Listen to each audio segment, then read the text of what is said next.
This video is for the Welt seam. It's W-E-L-T, Welt. This one is very common on men's dress shirts. It's usually either combined with another raw edge finish, and you'll see why as we go along. The raw edges will not be fully hidden on this one, but most commonly it is used on fabrics that do not ravel. So leathers, non-woven fabrics, knits, all of those don't ravel. Basically anything that's not a woven should not ravel. And that is perfectly fine to leave raw edges on the inside of your garment in those cases because it won't ravel once again. So use the same rectangle that we've been using. Cut your grain line parallel to your selvage. 2 rectangles for the sample, making sure that the edge you're going to be stitching on facing each other are straight. The other edges are all pinked on the outside.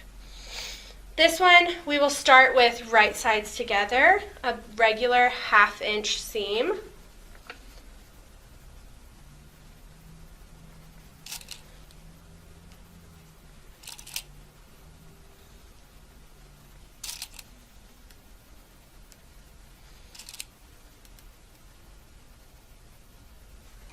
Line it up with the 1/2 inch marking on your machine. Begin and end with a back stitch.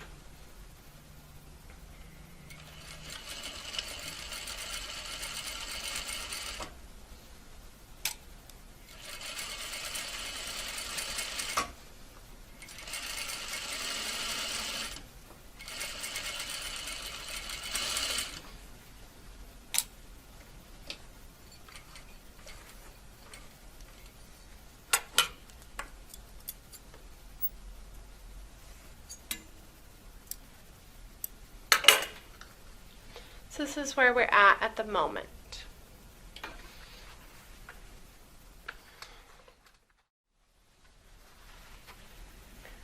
As always, we want to bust open our seam first to get that nice flat front.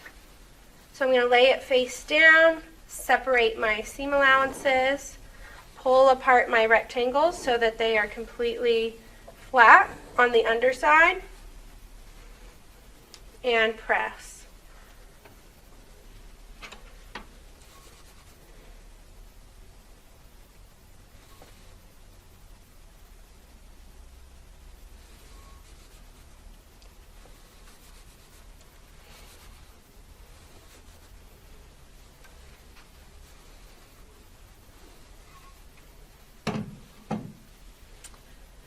With a welt seam, both seam allowances will get pressed to one side. So just like the French seam, that should be either towards the right-hand side of your body or towards the back of your body, depending on the placement of the seam.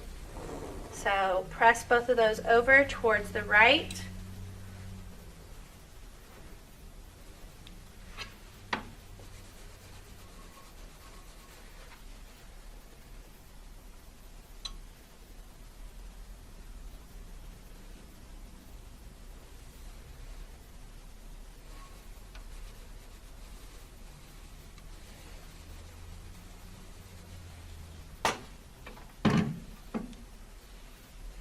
And then the last step we're going to do is from the front hand side, we're going to stitch a 1/4 inch away from our original seam to secure down those 2 seam allowances on the back. We don't want them just flapping around on the inside. We want them to stay folded over to the right hand side. So with it open, I'm going to go a 1/4 inch away from my original seam and stitch on the side where those 2 seam allowances are. This is called a top stitch because it will be visible from the outside of the garment.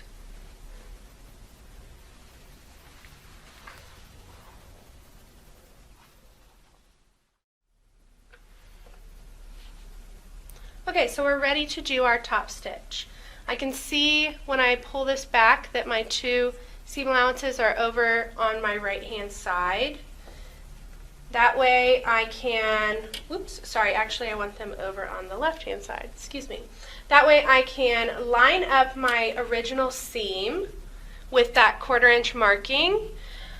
We're going to be stitching in the middle of our sample, so that 1/4 inch marking is actually going to be covered up. But another reference point for the 1/4 inch is the edge of your foot.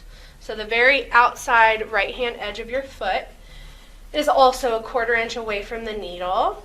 So line up that edge of my foot with my original seam, and then I'm going to be stitching over here on the left-hand side. Both of my seam allowances are over there on the left-hand side. So I'm stitching through essentially 3 layers. This left-hand rectangle and the 2 seam allowances underneath. Start with your back stitch.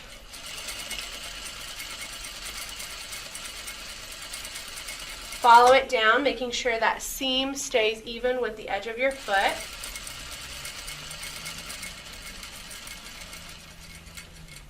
And finish with your back stitch.